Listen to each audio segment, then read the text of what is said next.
विद्यार्थियों, आज हम लेखा शास्त्र में नया अध्याय कंपनी के अंतिम खाते के बारे में जानेंगे। तो अंतिम खाते प्रत्येक व्यवसाय के लिए वर्ष के अंत में बनाए जाने वाले ऐसे खाते होते हैं जो कंपनी की वित्तीय स्थिति का चित्रण प्रस्तुत करते हैं।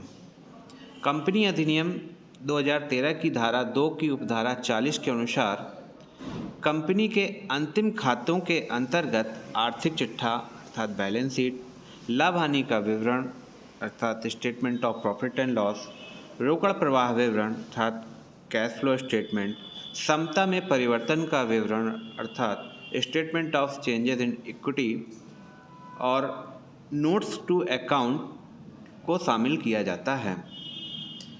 एकाकी व्यापारी एवं साझेदारी संस्था के लिए उक्त खातों को बनाना अनिवार्य नहीं है, वह केवल लाभ हानि तथा व्यापारिक स्थिति की जानकारी हेतु इन्हें तैयार कर सकते हैं। किंतु कंपनी अधिनियम 2013 की धारा 129 के अनुसार प्रत्येक कंपनी को वित्तीय वर्ष के अंत में अंतिम खाते तैयार करना अनिवार्य होता है। कंपनी अधिनियम में इन खातों के विशेष प्रारूप अनुसूची 3 में दिए गए हैं। यह अनुसूची 3 1 अप्रैल 2014 से प्रारंभ होने वाली अवधि के लिए बनाए जाने वाले वित्तीय विवरण अर्थात आर्थिक चिट्ठा और लाभ हानि विवरण पर लागू होती है। अनुसूची 3 के भाग 1 में स्थिति विवरण तथा भाग 2 में लाभ हानि विवरण का प्रारूप दिया गया है। बीमा कंपनी, बैंकिंग कंपनी, विद्युत का आपूर्ति कंपनी इस प्रारूप को अनिवार्य रूप इन कंपनियों के लिए इस प्रारूप को फॉलो करना अनिवार्य नहीं है, जबकि अन्य कंपनियों को इस प्रारूप को फॉलो करना अनिवार्य है। अर्थात बाकी सभी कंपनियां इसी प्रारूप के आधार पर ही अपने अंतिम खातों अपने बैलेंस शीट को बनाएंगी। तो बैलेंस शीट के फॉर्मेट को जानने के लिए अब हम देखेंगे कि सबसे पहले देखिए ऊपर लिखा है नेम ऑफ द कंपनी।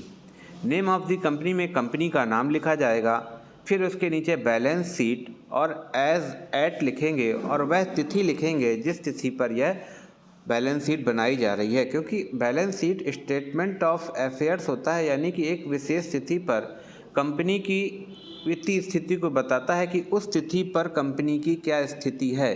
इसलिए यहाँ पर एज एट या एज ऑन करके वह तिथि लिखी जाती है। और दूसरी तरफ रुपीज़ इन, अब जैसे कि फिगर करोड़ में दिए गए हैं तो इन करोड़, लाख में दिए गए हैं तो इन लाख, ये लिखा जाता है।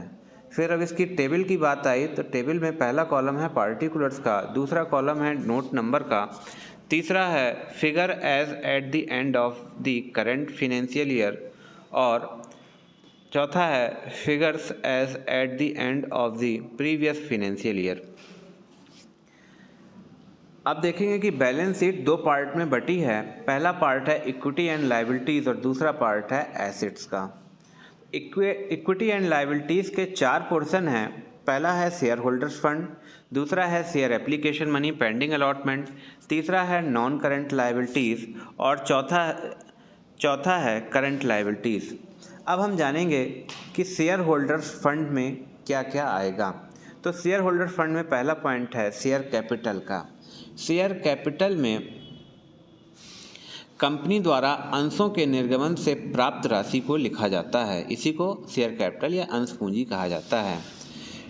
इसके नोट टू अकाउंट में और कंपनी की authorised capital, issued capital, subscribed capital, called up capital और पेड अप कैपिटल को डिटेल से लिखा जाता है।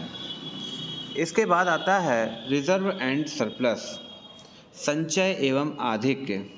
इसमें पूंजी संचय, पूंजी शोधन संचय, प्रतिभूति प्रीमियम संचय, ऋण पत्र शोधन संचय, पुनर्मूल्यांकन संचय, अंश विकल्प अदत्त खाता और अन्य संचय जैसे कर्मचारी दुर्घटना संचय, विनियोग उच्चावचन संचय और सरप्लस आते हैं जिसमें लाभांश है, बोनस है, संचयों के हस्तांतरण के बाद लाभ हानि विवरण का शेष है। ये सारी चीज़ें रिजर्व एंड सरप्लस में लिखी जाती हैं। इसके बाद आता है money receipts against share warrant अर्थात अंश वारंटों के प्रति प्राप्त धन, इसे अनुसूची 3 के अनुसार चिट्ठे के नए प्रारूप में अंशधारियों के कोष शीर्षक के अंतर्गत तो दिखाते हैं।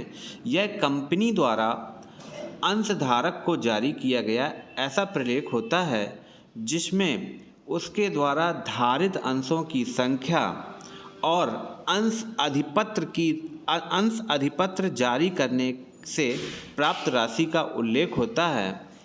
अंश अधिपत्र जारी करने से प्राप्त राशि को इस शीर्षक में दिखाया जाता है। अर्थात मनी रिसीव्ड्स अगेंस्ट शेयर वारंट्स में कंपनी द्वारा अंशधारकों को दिया जाने वाला वह प्रलेख है जिसमें अंशधारकों के द्वारा धारित अंशों की संख्या और जो अधिपत्र जारी किया जा रहा है उसमें उनकी रकम को लिख दिया जाता है।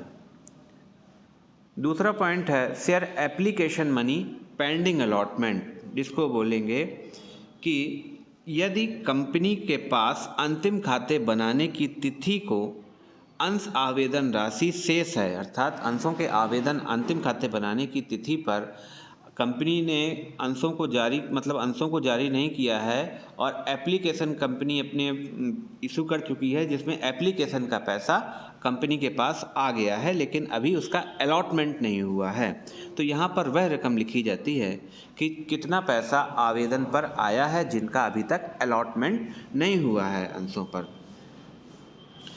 फिर अगला पॉइंट है नॉन करेंट लायबिलिटीज़। तो जानेंगे नॉन करेंट लायबिलिटीज़ क्या होती है। नॉन करेंट लायबिलिटीज़ यानी कि वह दायित्व जिनकी समयावधि 1 वर्ष से अधिक की होती है वह नॉन करेंट लायबिलिटीज़ कहलाती हैं। अब इसमें पहला पॉइंट है लॉन्ग टर्म बोरोइंग। तो लॉन्ग टर्म बोरोइंग में ऋणपत्र, बॉन्ड्स, टर्म लोन्स और डिपॉजिट्स आते हैं और यदि कंपनी ने इन ऋणपत्रों को लेते समय कोई सिक्योरिटी दी है तो इसका विवरण भी नोट टू अकाउंट में लिखा जाता है। अगला पॉइंट है डिफर्ड टैक्स लायबिलिटीज़ नेट। अब देखिए यहाँ पर समझेंगे कि डिफर्ड टैक्स लायबिलिटी जिसको स्थगित कर दायित्व बोलते हैं, यह क्या होता है। देखिए आयकर नियमों के अनुसार ज्ञात की गई आयकर योग्य आय यानी कि टैक्सेबल इनकम यानी कि टैक्सेबल इनकम जिस पर टैक्स लग रहा है, यानी कि इनकम का वह भाग जिस पर टैक्स लग रहा है, जबकि संस्था में प्रचलित लेखांकन प्रणालियों के आधार पर निर्धारित आय लेखांकन आय कहलाती है। यानी कि टैक्सेबल इनकम और अकाउंटिंग इनकम का जो अंतर होता है यह डिफर्ड टैक्स लायबिलिटीज़ के नाम से जाना जाता है। अर्थात यदि टैक्सेबल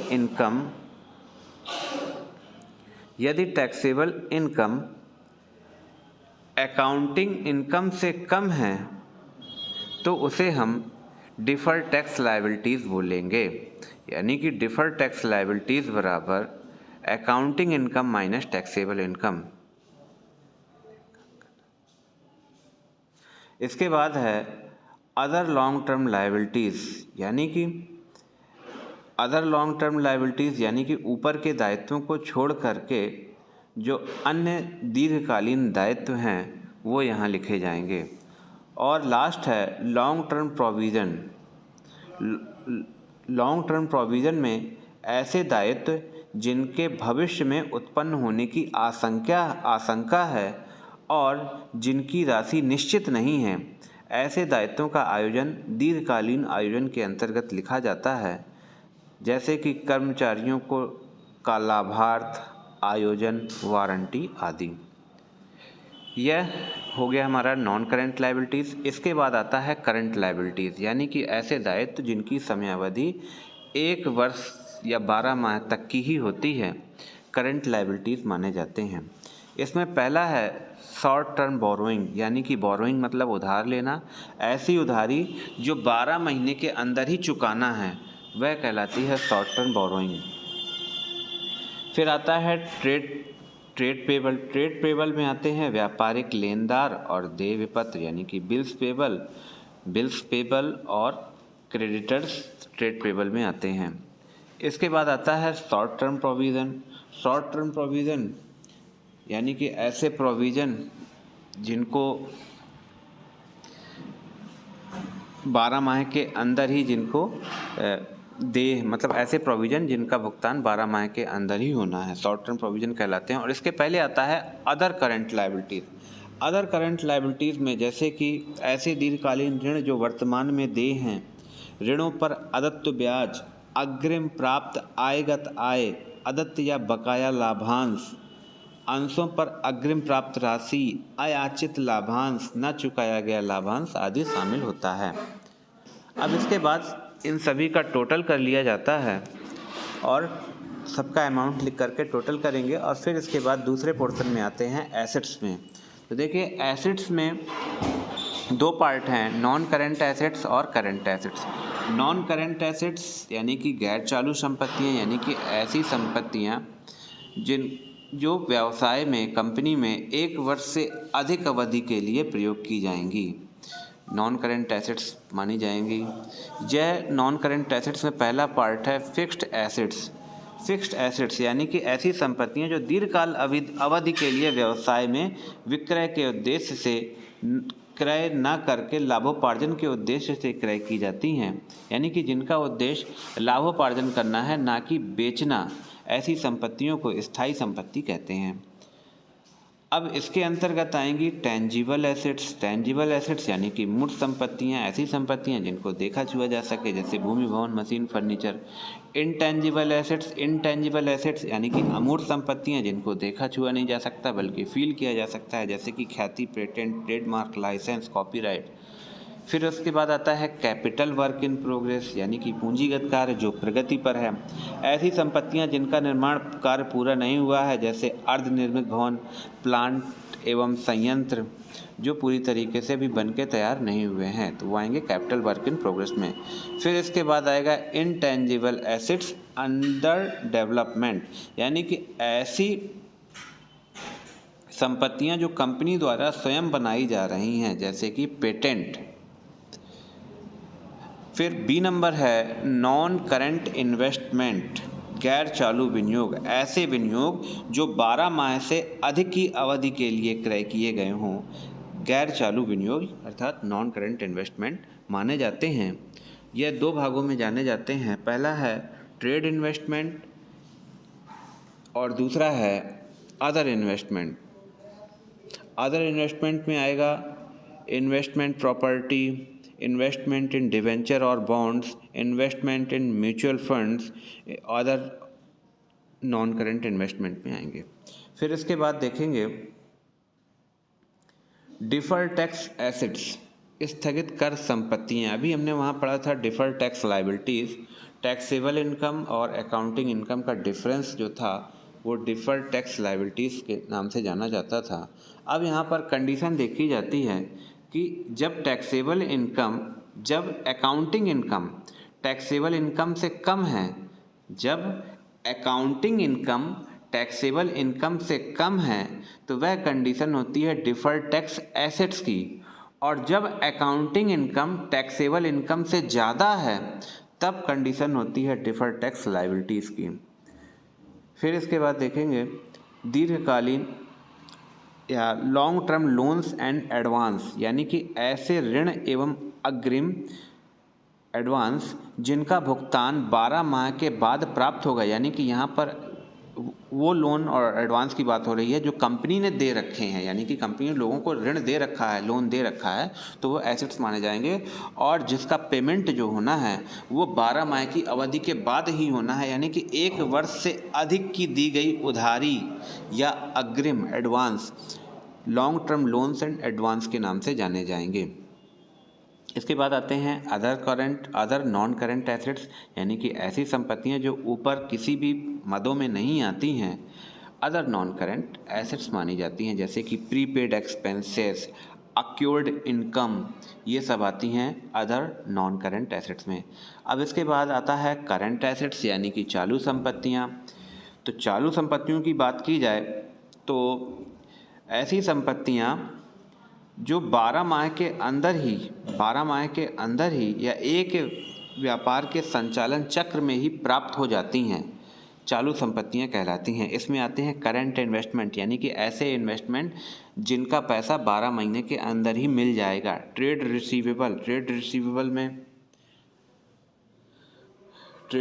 में आ जाते हैं आपके देनदार, डेप्टर्स और बिल्स रिसीवेबल आ जाते हैं। फिर इसके बाद आता है इन्वेंट्रीज, स्टॉक जिसको बोलते हैं, ऐसा माल जो पुनः विक्रय करने के उद्देश्य से क्रय किया जाता है अथवा निर्मित किया जाता है, स्टॉक कहलाता है। इसमें कच्चा माल, निर्मित माल, अर्धनिर्मित माल, व्यापारिक रहतिया, स्टोर से स्पेयर्स एवं छोटे औजार तथा अन्य चीज़ें आती हैं। फिर इसके बाद आता है कैश एंड कैश इक्विवेलेंट्स, यानी कि cash in hand, cash at bank, cheque, draft, ये सारी चीज़ें इसमें आ जाती हैं। फिर है short term loans and advance, यानी कि कंपनी ने ऐसे लोन्स या एडवांस जो दे रखे हैं जिनकी अवधि 12 माह या 12 माह से कम की है, short term loans and advance के नाम से जाने जाएंगे। और फिर इसके बाद आएगा अदर करंट एसेट्स, यानी कि ऐसी इन ऊपर दी गई सभी संपत्तियों को जो ना आती हों, जैसे कि प्रीपेड एक्सपेंसेस, एक्योर्ड इनकम जिनकी समय अवधि 12 माह या 12 माह से कम है, तो अदर करंट एसेट्स में आएगी। इसके बाद इस पक्ष का भी टोटल कर दिया जाता है और इक्विटी एंड लायबिलिटीज़ का टोटल और एसेट्स का टोटल सेम आता है, और इस आधार पर हमारी कंपनी की बैलेंस शीट कंप्लीट हो जाती है।